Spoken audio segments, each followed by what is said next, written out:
Happy holidays, everybody. Getting out the 1,000 round update on my Oracle Arms 2311.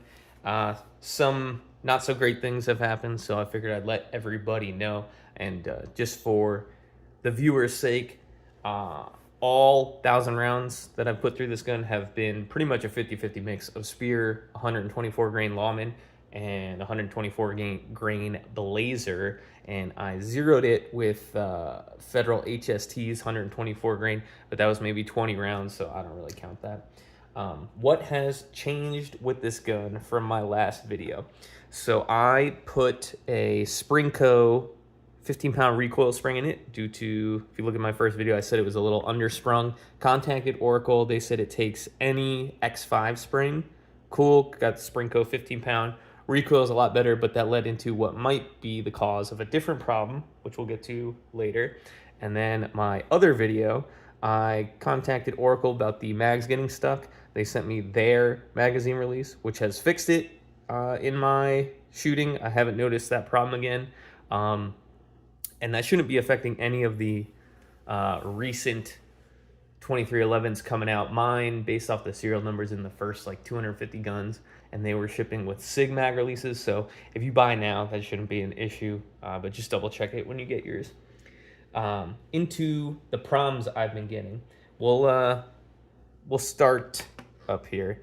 The first one, and what I think is the funniest, is my front iron sight looks like it's going to leave soon, and I don't have a sight pusher tool, so I'm going to keep shooting it until it falls off, and probably just replace it with a Dawson front sight, because when I contacted Oracle about it, they said the rear iron plate as well as the front sight dovetail take P320 sights. So I'm just going to get a Dawson blacked out sight because that's what I like on dot guns. The next issue, this optic plate, I do not like their system at all. They say it's a press fit, right? And both ways, plate to gun and optic to plate. And optic to plate works fine. I haven't had an issue there. But plate to gun, if you look at my first video, I mentioned beating that thing with a rubber mallet to get it to seat. Well, it's seated, and I torqued everything to spec. But now if you kind of hold this up to the light, the plate is like nose diving. And that wouldn't be too big of an issue if it would sit still. But in shooting, you get these kind of like micro movements in the plate where like you'll shoot, let's say you're shooting for accuracy, a 10-round group, you'll get 6 that are like all touching, let's say. And then you'll get these like random flyers. And if you shoot a red dot gun, you kind of know how to call your shot with a red dot. And I'd like to say I'm decent enough at it to tell when it's me and when it's the gun. And I was just not understanding where these flyers were coming from. And then I put it on the gun on a rest at 25 yards and like taking as much of me out of it as possible. It was still doing it. So this plate system is not great. Either mine's out of spec or their whole press fit thing is, in my opinion, kind of shit. And then the other problem, this was over both range trips I did to finish out the 1,000 rounds. The first range trip, I didn't record it because I wasn't really expecting any new problems, to be honest with you. But the second range trip, I recorded it because it would happen. And what would happen is when practicing doubles, and for some reason only doubles, I would shoot, right? The gun would go bang, it cycles, and then instead of fully like locking the hammer to the rear, it would go to this half cock position, right? And I believe it's hammer follow, which thank goodness I got the good kind of hammer follow where it just wouldn't go off instead of going full auto. But my understanding is that, or my guess anyway, would be me putting the 15-pound recoil spring, which makes it not undersprung, is not putting in enough slide velocity to fully cock the hammer, is my guess.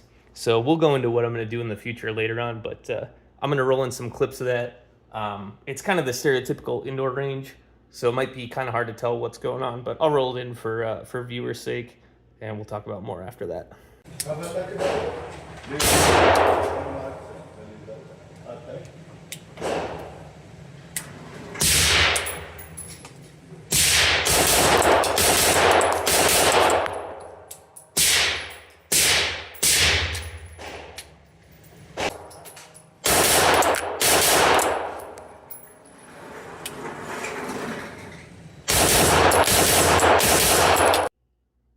So now that we talked about the new problems that this gun is having, we'll just talk about a general update here. So first video kind of went into the general fit and finish of the gun. We're going to do it one more time, and we'll do two hands on the gun, see if you can tell.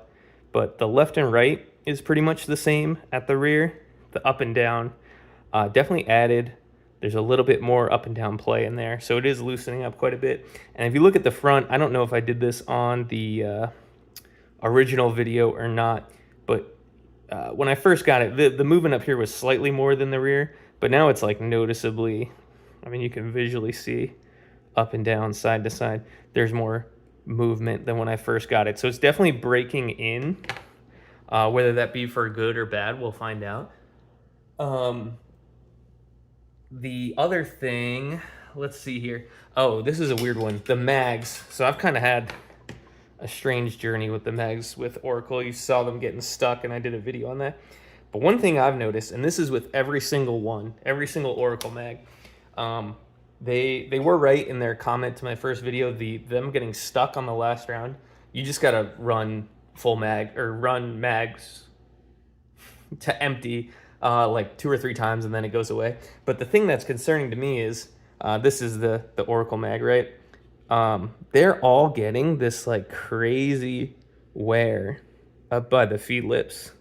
And maybe that's not crazy, maybe I'm just being paranoid. But I grabbed this is my most beat up P320 mag from SIG. Probably like quintuple the rounds through it than the Oracle mag. And like, yeah, there's some wear, but it is nowhere near the Oracle mag. So I think there's something up with these things. The mag release might have fixed them getting stuck, but I think in general, the Oracle mags, I don't know. I mean, they've been working, so I can't fault them too much, but something's up there, and I don't know. It's a little weird to me. The other thing that's kind of broken in is the trigger. My original video, I said it felt more like 6 pounds. And again, I don't have a trigger gauge. I'm just going off feel here, but maybe you could tell if you saw the first video, but it's definitely lightened up. It's definitely closer to the 4 pounds that they quote on their website, but I still think it's a little bit heavier than that. And the reason I say that is I'm gonna grab a different gun here, right? This is a P30L by Lazy Wolf, and I specifically requested the single action be at 4 pounds. And there's a little more mush in this than the single action, right? But this feels a good bit lighter than the Oracle.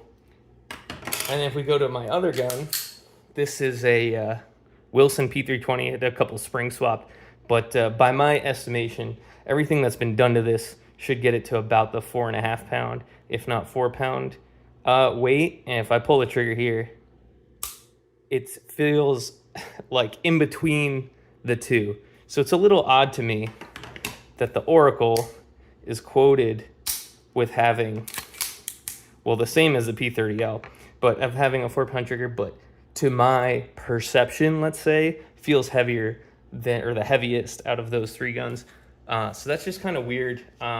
Maybe I just got to buy a trigger gauge and find out for my own, because Oracle says they gauge these coming out of the factory. So for all I know, it's just single action feels different. So what am I going to do with all these problems? The main thing I'm going to do is, and I've already done this, went back to their 14 pound recoil spring to see if that stops the hammer follow.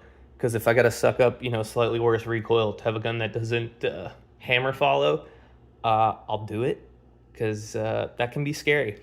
And the other thing I'm going to do, and I haven't done this yet, probably do it today, is I'm going to uninstall this optic plate and do a fresh restall, and I'm going to beat the ever-loving piss out of that optic plate into the slide. And if it does this nosediving thing again, I'm going to contact Oracle, because I don't think it's me. I think it's this system, but we're going to find out. So that's everything. If you got any questions, leave it down below. Let me know what you think, and see you later.